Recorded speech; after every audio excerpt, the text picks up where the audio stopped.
మన ప్రభువును రక్షకుడైన యేసుక్రీస్తు పరిశుద్ధ నామమున ప్రియమైన సంగమ ప్రియమైన బిడ్డలారా, మరి ఉదయకాల సమయం దేవుని వాక్యం ధ్యానించడం ముందుగా ప్రార్థన చేసుకుందాం. ప్రార్థన.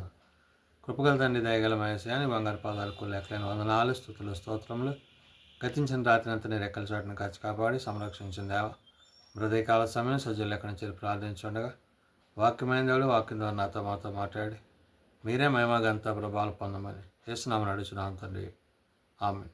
ప్రియమైన సంగమ ప్రియమైన బిడ్డల మీరు దానికి ఏర్పాటు చేయని దేని వాక్య భాగం ఆది కాండము 8వ అధ్యాయము 15 నుంచి 22 వర్షాలు ధ్యానం చేసుకుందాము.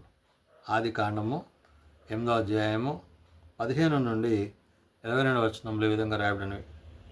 అప్పుడు దేవుడు, నీవును నీతో కూడా నీ భార్యయు నీ కుమారులను నీ కోడండ్లను ఓడలో నుండి బయటికి రండి. పక్షులు, పశువులు, భూమి మీద ప్రాకు ప్రతి జాతి పురుగును మొదలైన సమస్త శరీరాలను నీతో కూడానున్న ప్రతి జంతువును వెంటబెట్టుకొని వెలుపలికి రావలెను. అవి భూమి మీద బహుగా విస్తరించి భూమి మీద ఫలించి అభివృద్ధి పొందవలెనని నోవాహుతో చెప్పాను. ప్రియదేవుని సంగమా, ప్రియదేవుని బిడ్డలారా, దేవుడైన యెహోవా సెలవిచ్చిన మాట చొప్పున మరి ఆ విపత్తు నుండి, తుఫాను నుండి దేవుడు నోవాహును తన కుటుంబాన్ని ఆ దినాన ఏదైతే ఆయన ఆ ఓడను సిద్ధపరిచి అందు ప్రవేశింపబడిన సమస్త జంతువులు, పక్షులు, పురుగులు వాటన్నిటినీ తిరిగి మరలా భూమి మీదకి ఆయన రప్పిస్తున్నాడు. కాబట్టి ఇక్కడ వాక్యము సెలవిస్తున్నట్లు మరి దేవుని యొక్క కార్యాలు, దేవుని యొక్క ఉద్దేశాలు, నోవాహు కుటుంబం పట్ల దేవుడు చూపిన కృప ఏదైతే ఉందో ఆ కృపను గురించి పరిశుద్ధాత్మ దేవుడు చెప్తున్న మాట, అప్పుడు దేవుడు, నీవును నీతో కూడా నీ భార్య, నీ కుమారులు, నీ కోడండ్రు ఓడలో నుండి బయటికి రండి అంటున్నాడు. అంటే ఆ జలప్రలయము సంపూర్తి చేయబడి తిరిగి సాధారణమైన పరిస్థితులు ఏర్పడిన తర్వాత తనను తన కుటుంబంతో పాటు మరి ఈ ప్రళయం నుంచి తప్పింపబడిన ఈ యొక్క సమస్తమైన వాటిని దేవుడు తిరిగి మళ్ళా వాటిని వాటి స్థానాల్లో ఉంచుతున్నాడు. అందులో భాగంగానే ఆయన అంటున్నాడు, ఏమని, నీతో కూడానున్న ప్రతి జంతువును వెంటబెట్టుకొని వెలుపలికి రావాలను అంటున్నాడు. అంటే నీవు మట్టికే కాదు, నీతో పాటు ఇంతకాలం ఉన్న ఆ యొక్క జంతువులన్నింటినీ కూడా వెలుపలికి తీసుకునిరా.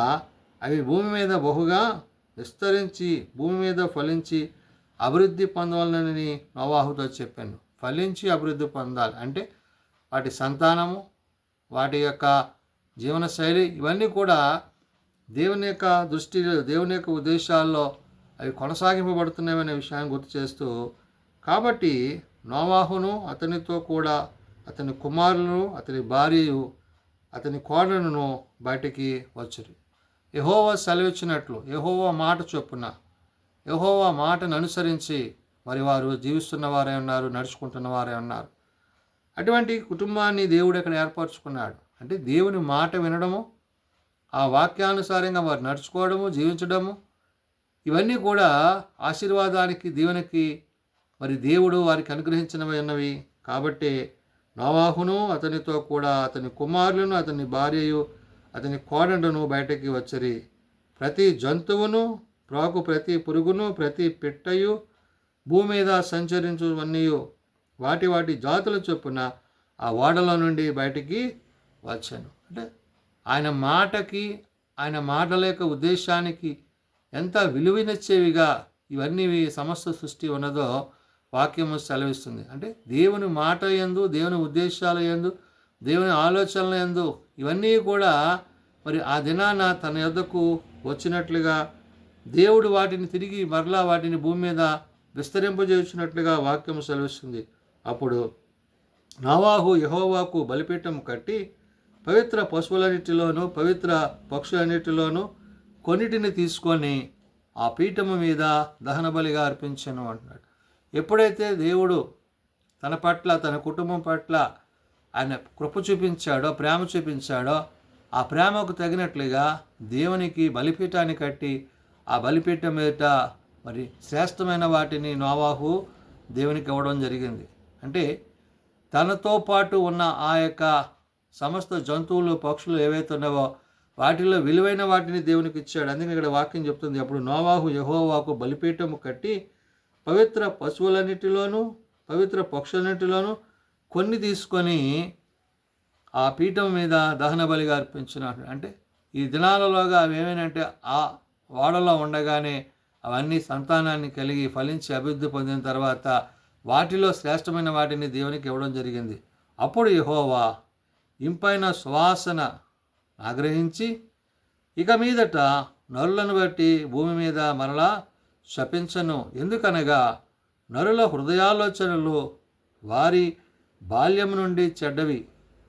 నేనిప్పుడు చేసిన ప్రకారముగా ఇకను సమస్త జీవులను సంహరింపను అంటున్నాడు. అంటే ఇక ముందు నేను రాబోయే దినాల్లో అటువంటి పరిస్థితికి మరలా రానేయను. ఎందుకంటే వారి మనస్సు, వారి ఆలోచన బాల్యం నుండి చెడ్డదే కాబట్టి మరి వారిని బట్టి నేను ఈ సమస్త సృష్టిని మరి ఈ విధంగా చేయటము మరి సరైనది కాదని దేవుడు ఎంచుకున్నాడు. అంటే దేవుని యొక్క ఉద్దేశం ఏంటంటే మరలా నేను ఈ జలప్రలయాలు ఇలాంటివి తీసుకురాకుండా వారిలో మార్పు తీసుకురావాలి, వారిలో మారు మనసు కలగాలని దేవుడు ఆశించాడు.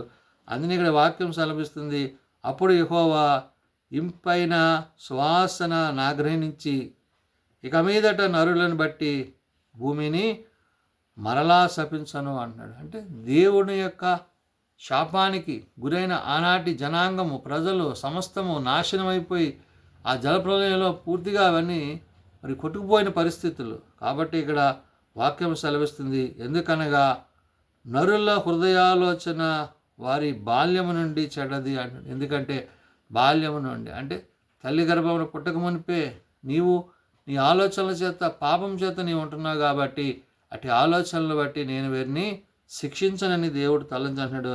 నేను ఇప్పుడు చేసిన ప్రకారం ఇకమ్మను సమస్త జీవులకును సంహరింపను అంటున్నాడు. కాబట్టి ఆ శిక్షావిధి నుంచి దేవుడు మానవులైన వాళ్ళని తప్పించాడు, క్షమించాడు.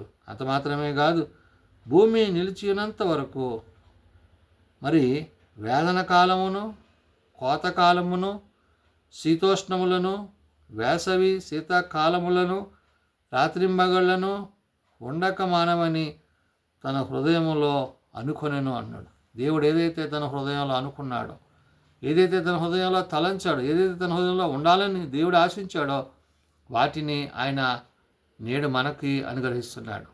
కాబట్టి దేవుని యందు నమ్మిక ఉంచి, దేవుని యందు విశ్వాసం ఉంచి, దేవుని మాటల యందు ఆయన ఉపదేశముల యందు మనం జీవించినప్పుడు తప్పక మనలను ఆయన సంరక్షించును.